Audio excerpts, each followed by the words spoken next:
guys, magandang hapon po sa inyong lahat. So ngayon po is bakasyon ni Kindness, no? Ito yung unang araw talaga ng bakasyon ko po. Pero, ayan, so kanina ang dami ko talagang nilabahan mga ka-kind. Ang hirap kasi magpatuyo ngayon guys kasi sobrang lamig po sa labas. And then ngayon is kaya hapon na kami guys na malengke kasi nga po panggabi rin po yung aking asawa. So natulog pa siya. Ngayon po ang bibili ni Kindness is unti-unti na po ako guys nabibili ng mga ingredients po no na gagamitin ko po para sa bagong taon. Ihanda natin sa table. So hindi naman karamihan. Ayan. So bibili tayo ng wrapper para sa lumpia Shanghai. Yan. Tapos gagawa tayo ng salad. Yung agar-agar. Medyo matagal akong hindi nakagawa ng agar-agar dahil na po nasira yung pangkuskus ko ng buko. Pero ngayon meron na po tayo mga kakain. Kaya gagawa na po ako ng agar-agar ngayon. Ayan po, dahil nahanap na rin po ng mga kamag-anak ni Kindness. Okay? So, ayan guys, samahan niyo po ako mga kakain. Sa lakad ko po ngayon, sa pag-grocery natin, tingnan natin yung mga presyo. And then, bubalik rin kasi ako bibili ng, may pag-games kasi kami. Kaya, may bibilhin ako ng mga, para magagamit natin sa pampapremyo o regalo para sa mga susunod po na mga party namin. Ayan. So, wala kaming Christmas party dahil nga po sa Japan, wala po talagang celebration ng ganun. May mga pasok kami lahat. Kaya parang doon na kami lahat guys, yung exchange gift namin. Sa bagong taon na po yan. Okay? Yan po ang style namin dito sa Japan. Alright? Kaya let's go guys. Samahan niyo pa ako ngayon sa buhay ni Kindness sa unang bakasyon po sa trabaho ko po, no? Ayan. Okay?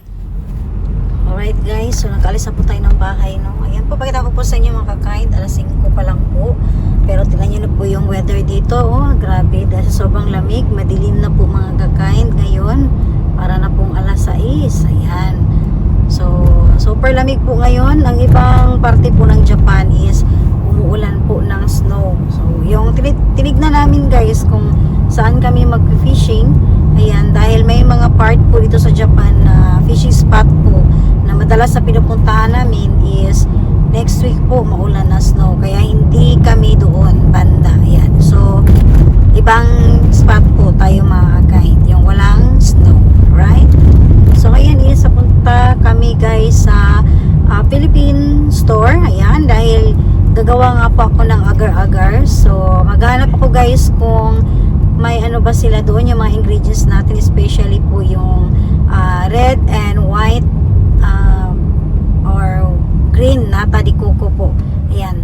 And then magawa kasi ng ano ba yun sa Tagalog, yung humba. Ayan. So magawa yung asawa ko ng humba guys. Medyo craving po kami sa humba. Kaya siya mismo ang magluluto. Kaya pupunta kami sa Philippine store para maghanap ng ano ba yan? Ano bang pangano ng humba? Black beans. Okay, so try natin mga kakain kung may mabibili tayo doon. Alright po mga kakain. So ayan na po guys. Ito na po tayo ngayon sa Tambayan Sari-Sari Store.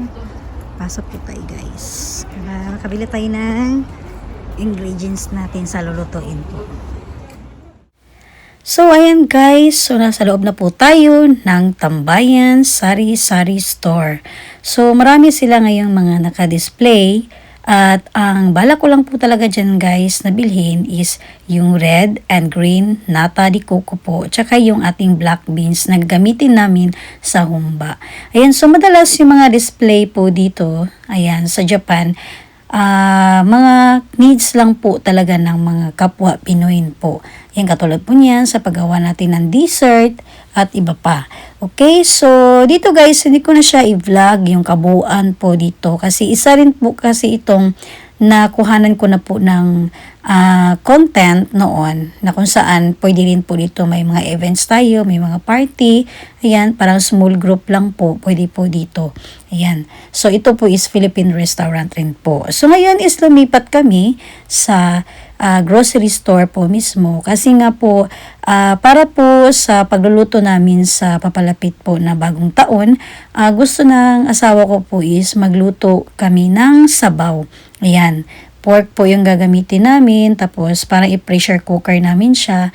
Ayan, dahil nga po sobrang napakalamig po ng weather dito sa Japan, at syempre sa bagong taon, hindi may iwasan talaga na may makainom. Okay? Kaya po mas masarap kapag may mainit na sabaw kinabukasan. Ayan din po guys, pamili na rin po ako ng cream kasi gagawa po tayo ng dessert po sa bagong taon. At syempre, hindi pwedeng mawalan tayo ng bigas pagdating ng bagong taon. Pero in fairness po mga kakain, ayan po, tignan nyo naman po yung presyo. 10 kilo lang po, halos makakaabot na po ng isang lapad kasi kasali pa po yung tax dyan. Ayan, sa 10 kilos po, siguro sa Philippine money, aabot po siya ng mga 3,500 or 4,000. So ngayon po guys, ay ito naman ang pinagbibili ni Kindness.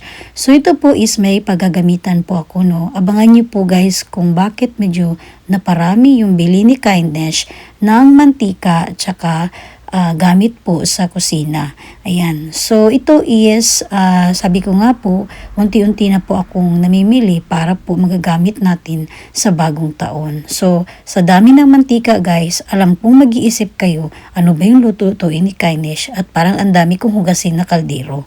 Ayan. So, abangan nyo lang po mga kakain, ano ba talaga ang gamit ko dyan. Okay? So, yan po guys, almost kompleto na po. Alright guys, so ngayon is nakauwi na po si Kindness, mga ka-kind, no? So busy. So na-arrange ko na po yung pinamalingki ko guys. So ganito lang ginawa ko po kasi nga may biyahe kasi ako guys before mag New Year. So unti-unti lang din akong namili, lalo na po yung sa gagawin ko po na dessert.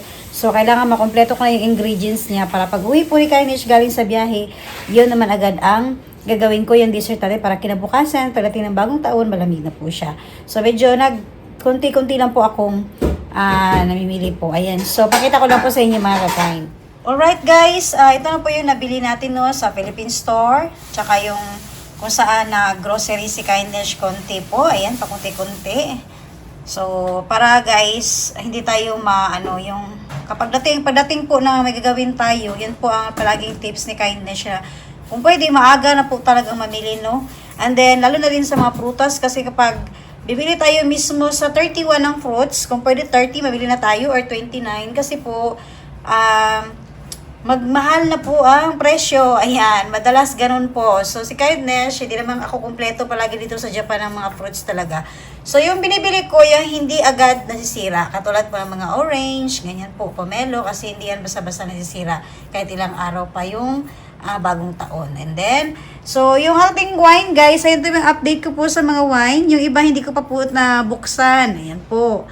So, yung iba, nabuksan na ni Kindness. So, maaaring magpili-pili lang kapag may bisita tayo sa bagong taon, no? Kung ano ba yung gusto nilang inumin. Lalo na pag malamig kasi ang panahon makakain. Kaya parang gusto ko yung wine kaysa chuhay or beer po. Ayan. So, ngayon is, hindi pa kami naghapunan, no? Alas 7 na po. Pero okay lang po yan mga kakain dahil hindi naman naghahabol sa oras si Kindness ngayon kasi mag-movie marathon lang kami, mag-rest lang po. So, ito lang yung binahagi ni Kindness. Ayan, so may natina pa tayong pagkain guys kasi ito, matagal ang expiration ito kasi may halong wine po kasi yung pagkain na ito mga kakain. Kaya hindi basta-basta nasisira po. And then, ito naman yung na-receive ni Kindness, yung nag-year-end party kami. So, ayan, hindi pa nakukuha ng kahit isa. So, masarap po ito mga kakain. Ayan. So, maraming hindi kahit walang rice, okay na po. Pero ngayon, may gagawin si Kindness sa hapunan po namin. So, bumili lang ako guys. Gusto ko ng lumpiang gulay, pero walang karne. So, first time ko pong gawin talaga ito. Yung diretso ko lang siyang balutin, yung ating mga gulay ngayon. Ayan po. So, walang halo itong karne guys. Gusto ko lang talaga pulidong gulay. So, madali lang po itong gawin. And then, ito lang po yung update ko po, no. Ayan, medyo makalat pang bahay ni Kindness mga kakain. Ito po naman yung, abangan lang guys kung ano ba yung gagawin ni Kindness dito. Yan. Sa ating, binili ko po. Yan po. So, mantika at sabon ng pinggan. Okay? Yan po. So, may gagawin tayo dyan. Abangan nyo lang po yan mga kakain. So, at git sa lahat, lumaya guys, ano ba itong mga gift na to? Parang may extension sa Christmas celebration for you. Ayan. Wow. Alright. So, maya-maya guys, update ko po sa inyo. So, medyo makalat pa talaga ang bahay ni Kindness ngayon, no? Kasi dapat bago ako babiyahe, medyo maginis-linis pa ng bahay si Kindness. Okay? So, ayan pa rin yung ating Christmas tree. Kumikinang-kinang pa rin po. Alright guys, so ngayon po is gumawa si Kindness ng ura-uradang lumpiang gulay. So napakadali lang po dito mga kind. And then first time ko po ito guys, so ipakita ko po sa inyo. So nang malapitan po. Ito lang po yung gulay natin. Walang karne, walang timpla. So yung lumpiang gulay kasi natin guys, kung nakikita niyo po, niluluto pa po yun sa kawali ginigisa. Yung sa akin ngayon kasi, parang ito lang po ang ginamit ni Kindness. Kasi nga gusto ko po talaga yung gulay. Ayan. So walang karne, walang itlog, walang halong po kahit mga asin, wala akong timpla nito mga kakain. So kasi ito guys sa amin, salad na po kasi sa amin ito. Ready to eat na po ito mga kakain. Kaya ang ginawa ko, ito lang po siya. Ayan. So nakagawa tayo guys ng 10 lumpiang gulay ngayon. Ayan, para pangpunan lang po namin mga kakain. At sana is masarap po ito, no? Okay. Ayan, so lutuin ko muna ito guys. Alright guys, so ngayon po is niluto na po ni Kindness ang ating mabilisang lumpiang gulay po mga kakain. Yan, so medyo matabang po yan dahil wala pong katimpla-timpla. Pero syempre may mga sausawa naman po mga kakain. Gusto ko lang talaga is gulay lang po talaga mismo. Yan, pulido po. And then, ayan, pakita ko po sa inyo guys, medyo makalat yung kusina natin dahil nagluluto or gumagawa yung husband ko po ng, sinuglaw, di ba? Sinuglaw mga kind. Request ni Kindness. Ayan po, kahit pagod yung asawa ko, pero ginawa talaga niya kami guys. Oh. Wow! So, maya guys, update ko po sa inyo. Alright? Ayan na po mga kakain. So, minimix muna natin mabuti no, ang ating sinuglaw. Ayan. So, yung kinakain dyan ni Kindness is yun lang talagang inihaw na karne, pipino at saka radish. Pero yung isda po guys, hindi ko makain si Kindness. Yan. Kasi yung fresh nga po. Yan. So, husband ko lang po ang kumakain yan. Okay? So, maya-maya guys. Kumot kayo guys. Kaya ang pepino o ang radish nakamix na sa suka. Yun. Wow. Right guys. So, ito yung Christmas late celebration namin ng Christmas. First. Ayan. Open. Grabe May binigay pa sa kanya yung mga gamit sa fishing. Ito Tapos naman. ngayon may dagdag na regalo. Ano yan? Pang fishing or pang... Wow! Ganda to O, sakto kayo. Ano to? Pang fishing or pang snow? Pwede Pwede kahit rin, saan. no? Aba! Mahalin to Branded, mga kakain. Ganda. Oh, Thank spoiled you. masyado si Papa Spoiled Thank you masyado. very much. Marami na siyang guys, sa mga nakaraang vlog ko po, no? Pag kinakita ko po sa inyo yung gift niya ng anak ko po, mga gamit po sa fishing. So, abangan nyo po yun mga kakain dahil hindi pa kami nagpa-fishing. Hindi na ako lamigin yan. Okay. So, ano masabi mo kay Desiree? Kay anak? Ito balls? I don't know. Bola. Bola. Okay, This ano one. masabi mo? Ano masabi mo? Thank you very much. Wow, yan! May pahabol po mga kakain. Grabe! Sabi ko na masyadong magbigay kasi nabigyan ako ng una yung sa fishing. Nabigyan na kasi siya mga kakain. Maraming nabili yung binigay ng anak ko na pera. Marami siyang nabili nun. Ngayon na Gamit ko lang to naman. Sa, pang fishing kaya binigyan. Saka So? pang winter. Ano daw to importante. Yung anak ko po mga kain, hindi to nagbibigay na hindi importante. Sabi niya, importante yan para kay Papa. Ayun. So, aba! Sapatos Ang reason why, sige mo. Sige, okay. Sige, ano ba yung reason nun? Wala siya sapatos. Walang sapatos Wow! Pang snow! Wow! Mukhang... Waterproof. Oo, maganda yan. Branded mga kakain. Tingnan mo yan sa ilalim. Ito yan. Yan. Ito yung maganda guys. So, isang mga kababayan ko po na gusto mo masyal sa Japan no, na Sign sa lalo snow. na pag may mga snow. Ayan po, ito po yung ginagamit dito talaga. Yan. Para depensa po, hindi ka basta-basta madulas. Both mo lang pag-make pa, so wala nang gipalit ang 25. Okay. Ito anong size ba to? 26. 26? 25.5. Parang tama lang yan. Sakto lang. Tama lang. Try na ko ang 25 kilo ko sa kikistiilin mo. Gamay man ko na basta boss. Wow! Mukhang tuloy ang gala sa snow. Yan po guys, kasi may isang linggo nga po kaming bakasyon. Okay lang, sakto Ayan, lang. magkakapamilya po. Yan po. Okay raw. Magkakasama kami. Aba! Sana all! Di siya nako tanaw. Alright guys, so ito naman ang sa nakapagsubaybay po no, na nabili ni Kindness. Ayan po yung gift ng anak ko po sa akin. O, diba? So, gamit na gamit ito guys kay Kindness. Kahit may tag pa no, mga ka-kind, hindi pa nagamit talaga. Ayan.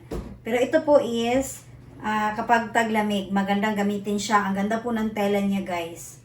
Ayan. O, diba? Try natin So, ito po. And then, hindi kasi ako nakabili ng boots. Ayan. So, gusto ko kasi sana boots po yun. Ito yung mga nabili ni Kindness sa pera po na binigay ng anak ko po sa akin, no? Ayan. So, ito naman. So, binili niya ako ng ganito, guys, kasi nga magbubuningkay or year-end party kami. Pero hindi ko po ito naisuot. Ayan. Ayan po mga ka-kind. O, diba? Tadang! Ayan. So, hindi po lang isuot ito ni Kindness. Siguro next time, masuot natin to guys. Hindi ko alam kung anong event or party, pwede pa naman po. At napakaganda niya. Ayan sa likod, oh. Ang ganda po ng kanyang, guys. Yan. Pwede po may ribbon po siya. Yan. So, sinukat ko na po ito mga ka-kind at tamang-tama kay Kindness talaga. Yan. So, ang ganda ng tela niya po. Thank you, Nak-Nak. Yan. So, alam niyo talaga guys kung ano yung mga favorite ni Kindness, yung mga hilig ko po, no? Mahilig talaga ako sa mga formal dress. Yan. And then, syempre, dahil nga po, mahilig din po kasi si Kindness sa mga ganito. Yan, yung coat natin. Yan. So, thank you, anak. Ito po ang binili niya, guys, sa akin. So, napakaganda ng tela niya, guys. Ayan po, pakita ko sa inyo ng malapitan. Yan, may pagka-ano. Yan, oh. Ang ganda ng tela niya. Tapos, kakaiba po yung kulay niya. Glowy. So, hindi siya black. Ang ganda talaga yung kulay niya. Bihira lang po kasi ito, mga ka-kind. So, ang galing pumili ng anak ko, guys, na magbigay ng regalo kay Kindness. So, alam niya yung ano talaga. Ayan na. Okay. Thank you, anak. So, magagamit ko po ito mga ka-kind sa mga party or anumang events. Yan po, sa mga lakad. Yan po, pinaka-importante. At higit sa lahat, pati si Kindness, may pahabol pa rin siya na gift. Wow, from Zara. Ano kaya ito? Basta kailangan mo rin yan. Aba, so yung anak ko kasi guys, hindi siya magbibigay na parang bola lang. Gusto niya, alam niya na needs raw po. Ano kaya ito? Wow! Sana all! Same perfume as mine. Yes! May pabango! Parang, ito yung ano ni Kindness siya. Gusto ni Kindness yata na bango. Ito ba yon? Yung ganahan niyo sa kuha ng perfume. Matigas buksan. Yeah, mahirap yan siya buksan. Ayan. Ay, wow! Ayan po mga ka-kind. Kasi gusto ko yung pabango na ito. Yung bango niya, gusto ko po. Yan o, binubuksan ko pa lang. Ang bango na. Hindi ko pa yun na-open talaga yung ano niya. Takip pa. Wow, thank you! Oh, di ba? Okay, so ito po yung celebration namin sa Christmas, guys. Na kung saan is hindi kami magkakasama. Ngayon pa lang kaming tatlo magkakasama. At ngayon po is mamili na naman si Kindness ng iinumin ko po na wine. Okay, yan po. So, pakita ko umaya sa inyo guys dahil luto na rin po yung ating lumpiang gulay. Alright guys, so luto na po yung ating lumpiang gulay po. Ayan. Tapos, ang pinakagusto ni Kindness. So, ready na po ang aming hapunan mga ka-kind. Ang aming late celebration po ng Christmas celebration po dito namin ngayon. Ayan. So, kaming tatlo magkakasama na po talaga. Okay? Alright po mga ka-kind. So, ngayon po is maghapunan muna kami guys. Ayan. So, kahit pa paano, no, nagbanding kami guys. Late celebration man, pero okay lang po yan. Okay? So, ayan. And then, luto na yung ating lumpiang gulay at yung ating inihaw po na sinuglaw. Ayan po. And then, so, nakita nyo po guys, may mga wine pa si Kindness. So, yun po yung purpose ni Kindness talaga, no, na kung bakit naisipan ko na maglagay ng iba't ibang wine po. Para naman makapili tayo kung ano ba yung gusto natin. At saka, hindi siya masyadong magastos kasi nga po, paunti-unti lang po yung inom natin ng wine. And then marami pa tayong stock. O, diba? Okay, palahubog si Kindness mga ka-kind. So ako muna yung paalam sa inyong lahat dahil maghahaponan muna kami guys. Ayan, mag-movie marathon po. Pahinga muna. Ayan po. So maraming salamat talaga sa iyong panonood at pagsubaybay po sa mga vlog ni Kindness. Bye guys and thank you for watching po. Bye! O, bye muna! Hey! Yan, busy. Bye!